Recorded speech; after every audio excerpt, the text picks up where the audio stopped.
राम।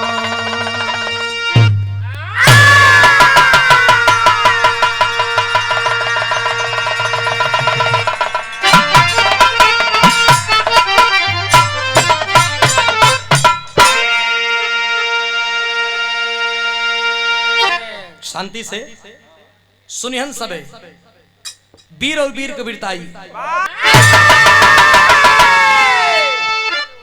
जब वंश भूषण वीर गौरा कलवारी,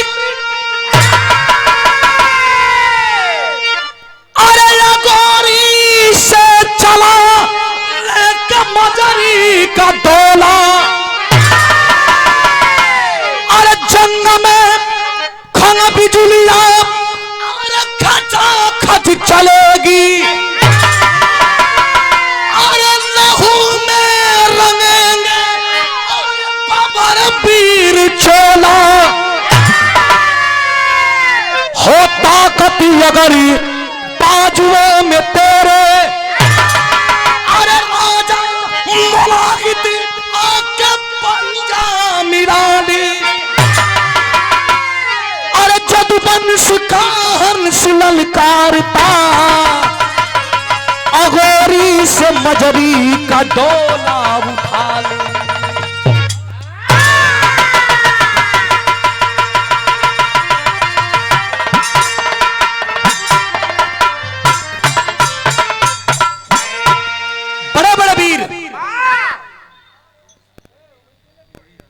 बड़े बड़े वीर तनी शांति, यूट्यूबर भैया तनी अपने शांति बना लो।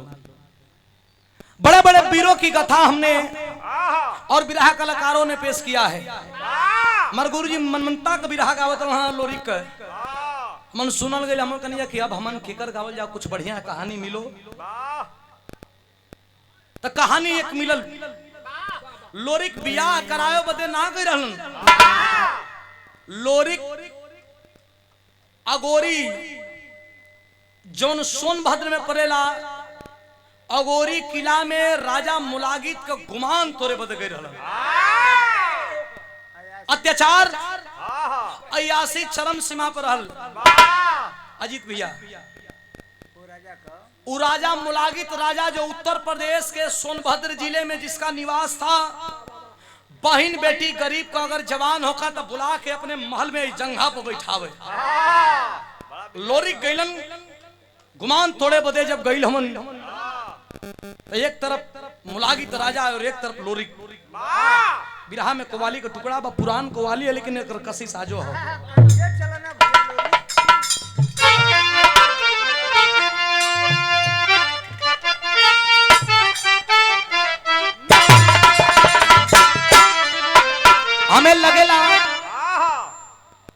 हमें लगेला कवि जी कि अमन केतनो धुन तरह नया गावल जा, लेकिन बिरहा में पुरन के चीज रखे के चाहिए।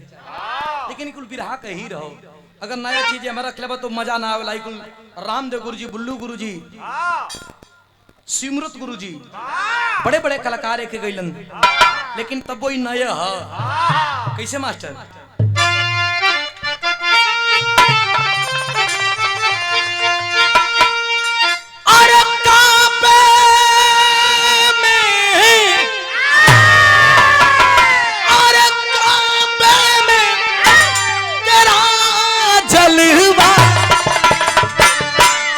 काशी में नजारा है,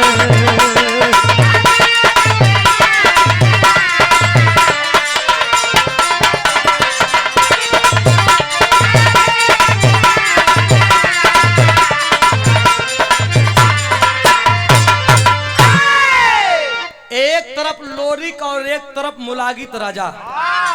गंगा जी वही सोन नदी में लोरी का स्नान करके या किलवा को और ताकत हो, जैसे बिल्डिंग बनल है वही किलवा को और ताकत हो, और किलवा में से राजवा ताकत है। जब राजवा ताकत है तो वो घड़ी तो दूसर भाषा रहे। ये समय थोड़ा चढ़ल बा जवानी के गुरूर राजा, जहिया रडारे पे आ जब तो मार दे गोली छितरा जब। तो ओ समय लोरिक का कहत बनन मास्टर बिरहा में भाव बा,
भैया। गैस बना के उड़िए तुरंत। ए भैया देखूंगा क्या है ताकत भुजबल में कमीनों का। लोरी के देख के मुलागी तरह कलश की हाँ तो बढ़ियार बार। कबो कबो हम सोचीला चंचल जी कि मन ये जमाना में पैदा भली तो ठीक भली। वो जमाना में जितना इतिहास पढ़बू बियाह खातिर लोहा लड़ाई लेवे के पड़ल। जे बढ़ियार होकर बियाह भइल हमन सोचल जाला कि साला वो घरी हमर रहती तो कुंवारे रहती जाला। तो भैया कोनो बात नहीं। बियाह भइल में बचवा ये उतर तार सुख लेके मिलत। ये उतर तोर सुख नहीं खे। हां ना हम नहीं था।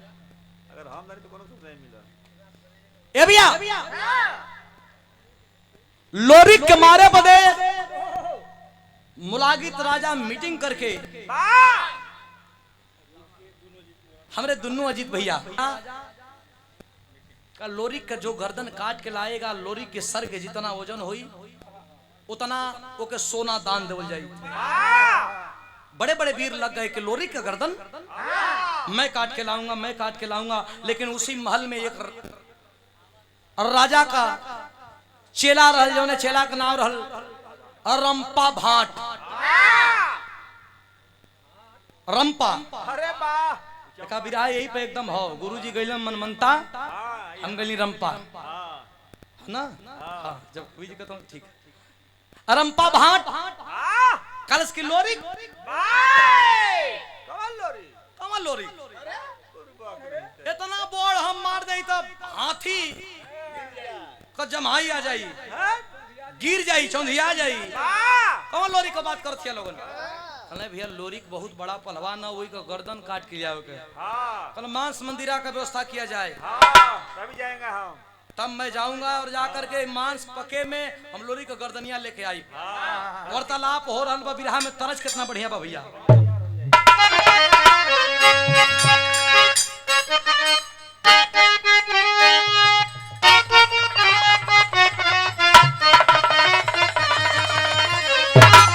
बड़ा फेमस तरज कौन तरज हो। अरे छपरा सहरिया में अरे की पी के लाचा रखावा देवर मोरा जोगी भइले।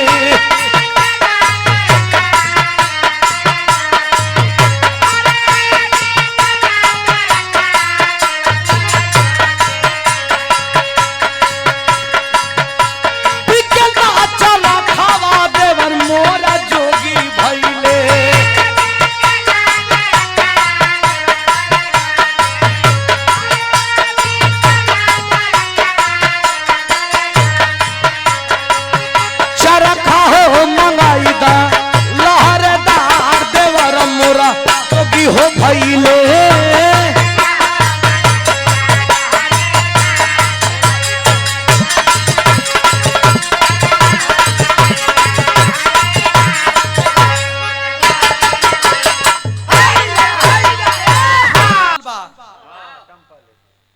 तो जब चलल तो पहले राजा भेजत ना हम लेकिन अपना में मीटिंग होता। कलश की ठोक दे भुजा पताल कवन माई का लाल दूध पियले रे का कहे।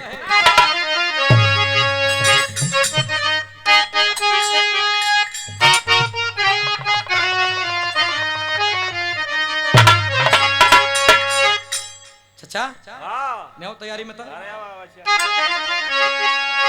अरे ठोकी ठोकी भुजा पे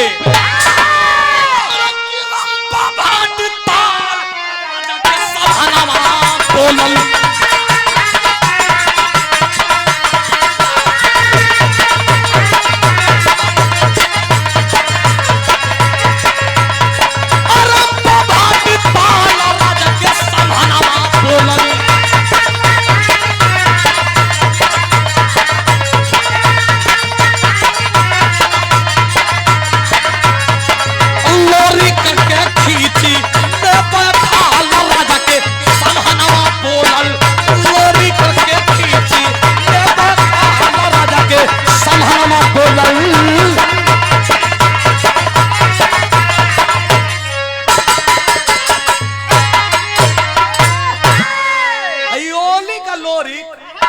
मारब खाल खिंचा जाई मामूलिया बुझले बका राजा कहला अरे यार इतना जज्बा एक भेजा तब अरे किद्दी हमें याद सर राजा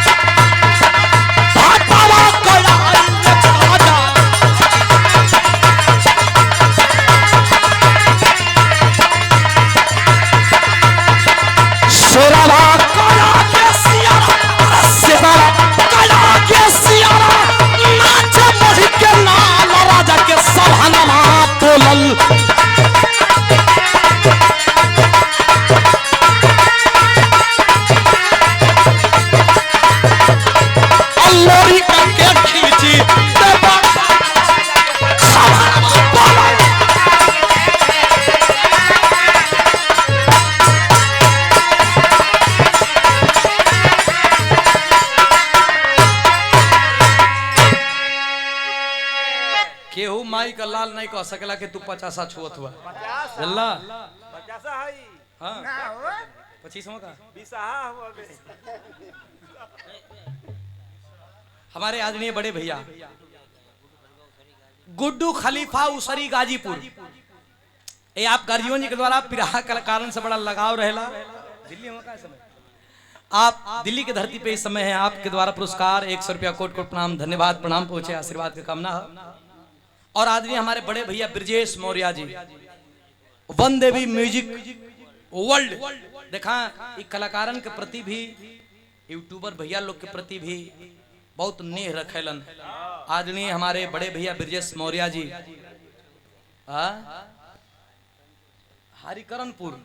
हरिकरणपुर है बगले में कहा मार दूरे को थोड़े हुआ हरिकरनापुर बड़ा प्यार मिलेला भैया के द्वारा बुलावल जब भी हमने हरावल जला तो रुकल जला बड़ा सम्मान बड़ा दुलार बड़ी स्नेह भैया के द्वारा भी 100 रुपया पुरस्कार कोट को प्रणाम धन्यवाद आशीर्वाद का कामना रही भैया हो लोरिक के मारे बदे जब रंपा भाट चलल हो तो चलल हो तो बड़का सीना तान के या मलत ऐसा चले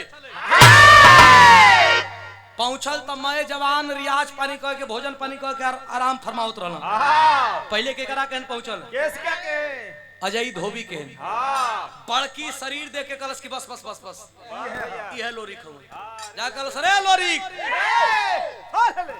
अजय धोबी कहल हम लोरी ना है सुना ढेर ऐठवा मारब गर्दनिया पर 2 बेर झपट्टा ना तुरंत रास्ता धले लोरी के खोजे के तो देखो और लोरी खो ए भैया दूर तन की बढ़ल बड़की शरीर चाकर पिठास वाली शरीर मोट मोट रान के भेटायल वीर बठवा चमार 80 बल के बाजा ठोके कैसा रहल भैया ओजा पहुंचले तनी मोट रान आओ देख के शरीर कस की बस बस इहा लोरी खा अगर ए लोरी खड़ा हो देख हम बजा बजाई सवेरे से आज हमर पेट भरल नहीं हां चैत का घाम सतावत था हम बजा बजाइला बाबू देख हमसे अजरो मत लोरी के खोजत हुए लोरी कहां पगला गेल कि सरा कुल होइछने हम सा देख दे बजा बजा लोरी कवन ह हां अरे सारे चुप यदि ऐसा मानो तो लोरी कैसन हो ऐसा न हो तो लोरी आगे बढ़न तो एगो और वीर भेटा गई हां रतन पनेरी वो ऊ से भयंकर अरे वाह मुंह में पान खइले बा कसे लोरी खला भैया हम लोरिक ना है अब पान डलनी ह का थोकवाए पे लागल हो आगे लोरी खो बड़ा महंगाई है घरी आगे के ना तो लोरी एकदम जंगिया लंगोटा कस के हां हवा लेत रहना पूछत आ गेल कल से लोरी खोई हे लोरी खला भैया कहीं से गाभिन जैसा बोलत हां फ्रेश बोलत तनी कनन बोला आदमी हुआ ना कन हम तोके खोजे आइल हैं या खोजे ही ना आइल हैं हां तोके मुआई बात हां लोरिक मजाक कमोड में रहना कला का एक आदमी घातवार चरैले हैं का हां काहे मुआईबा भैया कला मेरे राजा का किला पर तू चढ़ाई कैले बा मुआई जरूर हमारे राजा का किला पर चढ़ाई कैले बड़ा मारा मुआई लोरिक मजाक कमोड में रहना कला कि सुना भैया हम तुम्हारा किला छोड़ देबे हम घरे चल जाई हमके मुआवा में रंपा बाट सोचे लागल कि कहे लगल कोई बहुत बड़ा पहलवान है सिलेंडर बोलत इस सिलेंडर बोलत है लोरी कहला हम ना लड़ब, हम जाते घरे, लेकिन एगो काम कदा। कहला का भैया? कहला तोरे पहाड़वा पर मोकैचा का कांटा, मोकैचा मतलब मको, झरबैरिया जौन होला, जो हमन और बैरिया होला, टेढ़का टेढ़का कटवा होली, पहाड़वा में मको होके बोला जाला। कहला मको होके एक बोझा हमके डांटा दे दा, डांटा काटा। रंपा कलश की एक बुझाई का करबा भैया? कहला बड़ा गैया भैंसिया रखले टाटी बांध। दोपहरिया भर काट के लिए आई, और वही लोरी के सामने धाम दे बड़का बोझाए पटकलस कलश के ले या निकल के चल जो बलिया। झटका से निकल, झटका से कुछ कम ना बोले थोड़ा नहीं, गर्मी है ऐसे। ए भैया लगना लोरिक सरियावे ढठवा, तो ढठवा सरियावत हो तो लोरिक से कहा था कि काहे सरियावत हो भैया? कहना सरियावत यही से है कि बलिया जाए के कपड़ा में गड़ी ना, जब टेढ़ टेढ़ सरिया ले होता। जब सरिया लाना तो एक ओर से लोरी, एक ओर से बीर बठवा चमार, एक ओर से अजय धोबी, रतन पनेरी, गंगिया नाव जौन जौन जौन कुल वीर रहला वगैरह वगैरह, चार ओर से जब मुट्ठा बांध के देखो ओकरा में एगो क्वालिटी है, वो कांटा ऐसा ना कि जाई गड़ी तो सीधा तब ना दर्द है, लेकिन खिंचला पे टेढ़ का क्या बेल। पहले जब नरावा में सब पनिया खिंचा तो एक आध गो बल्टी गिर जा तो ओकरा में झगड़ फेंकल जा, देखला वाला कांटा फेंकल जा, ओके भजा के त निकाले वाला ओइसने रहल। अगर मार देबा त खिंचबा तब दिक्कत होई। जब एक बेरी सरिया के अब पांचों जवान पांच ओर ले मरना ये तो छुवत है का गड़ल है, कोई दिक्कत नहीं। लेकिन जब जो खींचत हम तो हैसे खिंचाई लावत कि बॉल ना पड़े, लेकिन जब खींचना कुल खूने खून भयल। अरे जमन लुत्ती लहलस भैया, कैसन लुत्ती लहलस भैया।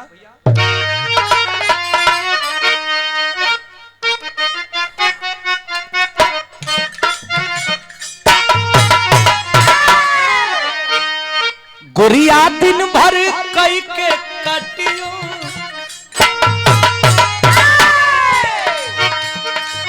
गुरिया दिन भर कई के कटिया, लेके सजियो का सिलवटिया पिसना मसूर।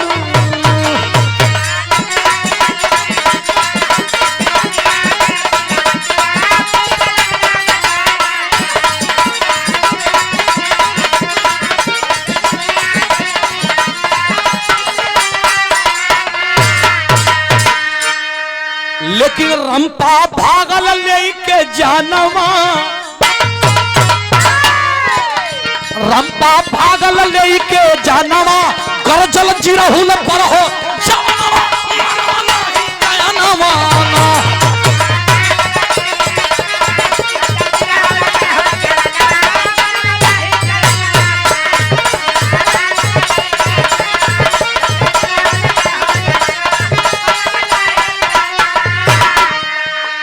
पहुंचल खूने खून। जब देखला राजा मुलागित कहला तू तो सर लिया वाला लोरी का कलश ना राजा का कहे, महाबली बलशाली है लोरी की, अरे युद्ध करो ना राजन,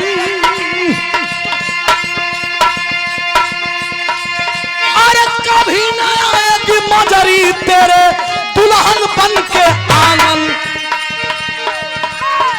मिली हम माटी में हो या रामानामा, मिली हम माटी में हो या रामानामा, गरजल जिरहुल पर हो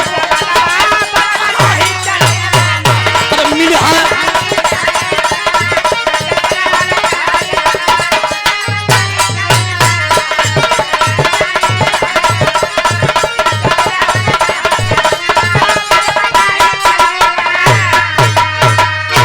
एक वीर परास्त हुआ, दूसरा वीर हथरी रहल, जोना नाव रहल ओकर करना।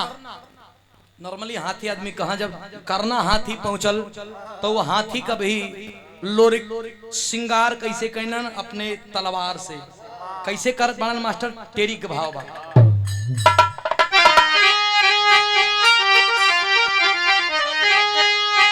अरे बलराम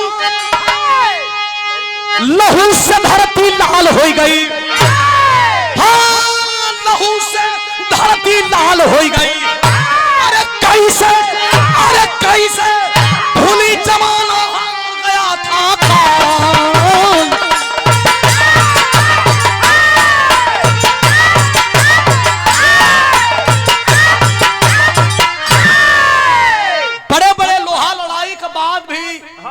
लोरी टस से मस ना भइलन। एक मंत्री आके बोला कि क्या पड़े हैं, ये मरने वाला नहीं है लोरी, ये मरेगा ऐसे नहीं। निरम्मल मुलागित राजा का भगना है, वो के ब्रह्मा जी का वरदान प्राप्त था अमरत्व का, वो अमर हो के कोई मारे वाला नहीं खे। ओई के बुलावल जा। निर्मल जब पत्र पढ़लस निकले लागल तो ओकर मेहरारू कौलसिया कलश के मारे जाथिया। कन लोरी के जाने ला कि कैसन होमन, कैसन हो मास्टर बताओ कैसन लोरी होमन, का बताऊन बिरहा का आखिरी तरज।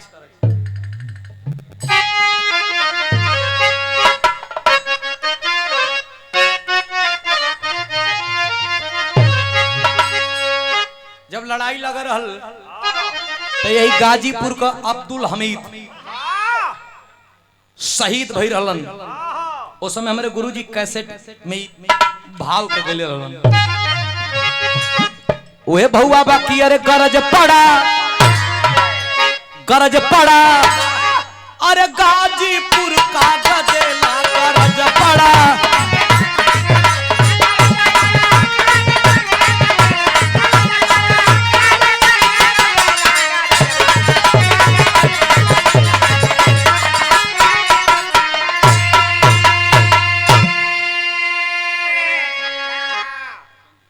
आदरणीय बसंत जी सिपाही जी आपके द्वारा बिरताई बलम हो।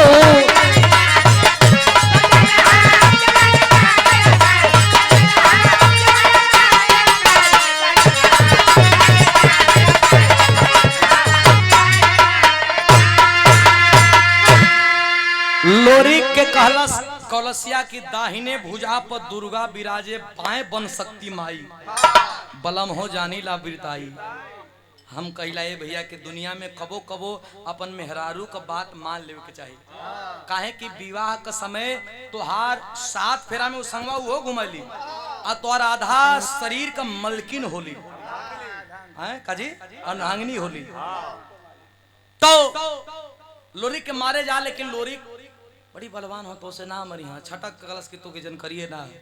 दुर्गा दुर्गा माने कहा जानीला ब्रह्मा जी का वरदान हमें प्राप्त था। तब जा भैया चलल बा कैसे मास्टर पर का भाव बा।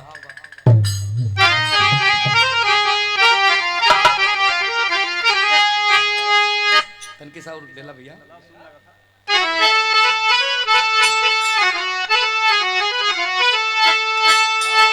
अरे चला से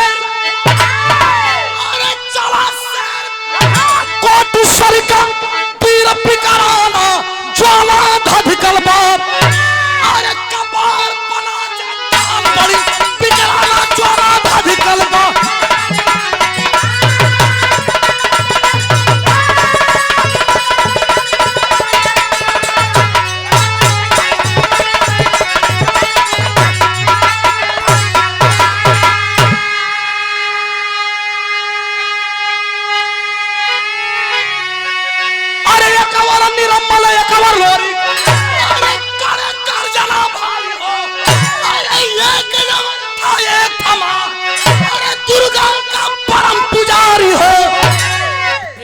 निरम्मल और एक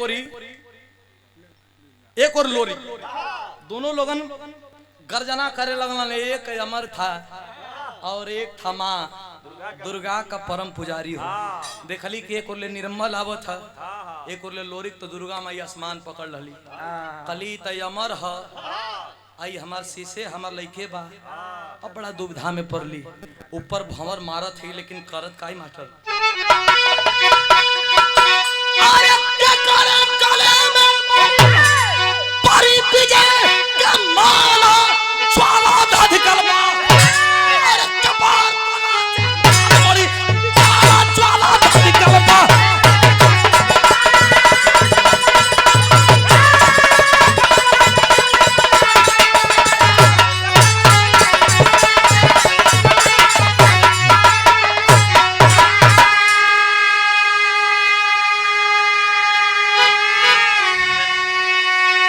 ए भैया एक और लोरी और एक और निरम्मल लड़ाई हो रहल बा। जब लड़ाई हो रहल बा तो लड़ाई का भाव और भंगिमा कवि जी बतावत बड़ा। एक और अमर हो और एक और दुर्गा जी का लड़का चेला लोरी आहा तो नहीं कैसे मास्टर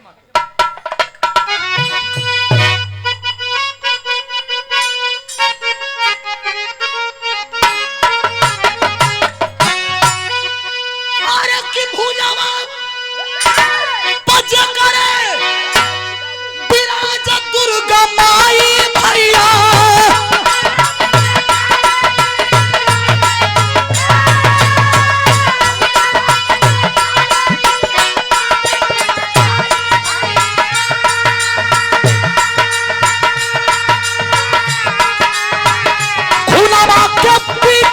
समरिया में खा खा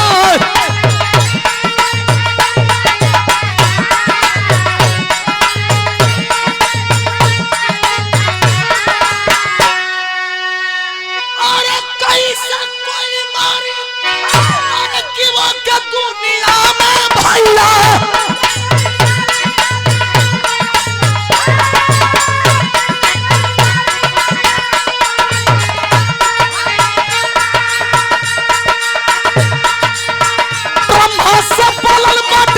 दुर्गा गुसिया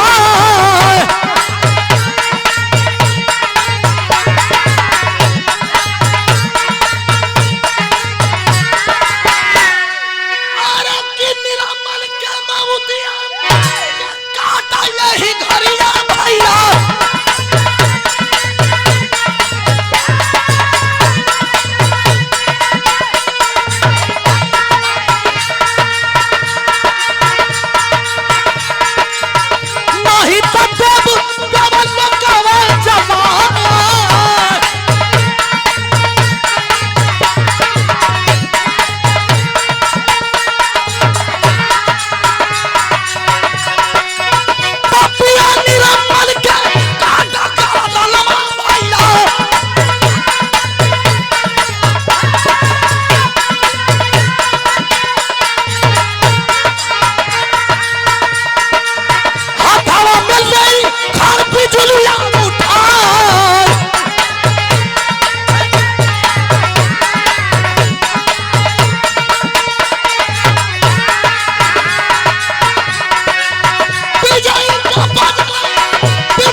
सरजाई लगा चारों लोग का भैया हो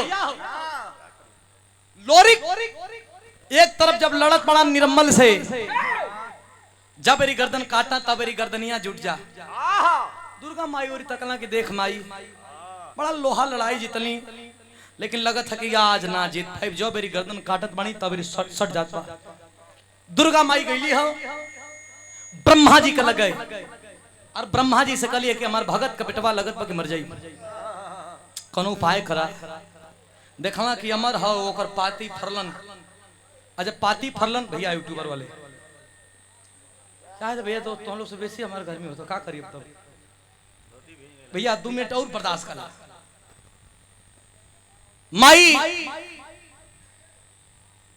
कहवा के पत्र फरवैली है जब पत्र फरवैली है तो आके दुर्गा जी कलिए कि अब मारा एकर गर्दन कटी एकदम सक्सीन हो गए गर्मी से काटत काटत लोरी गर्दन ना कटत हो लेकिन जब ब्रह्मा जी का बात वहां से कटल पाती तो माई दुर्गा कहली है तो कैसे काटत हो मास्टर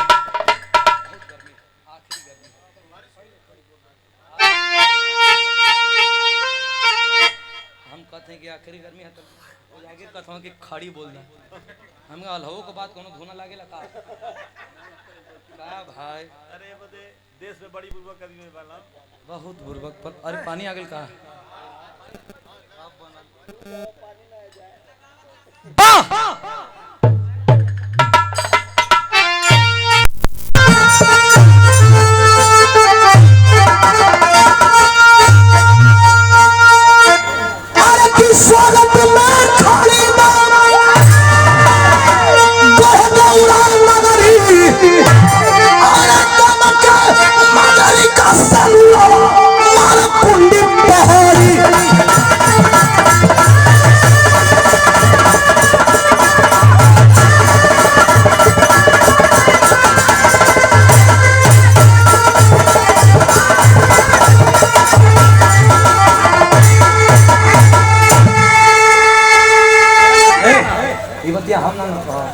अच्छा ना लगे।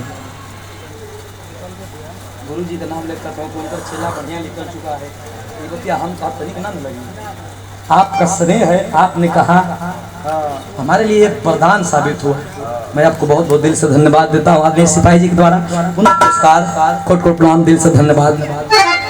ये तो नहीं खे कह के घड़ी अब वो लड़का पाखुर कब चढ़ जाई, पाखुर चढ़ला के बाद तुरंत कतार मूर्छा धली।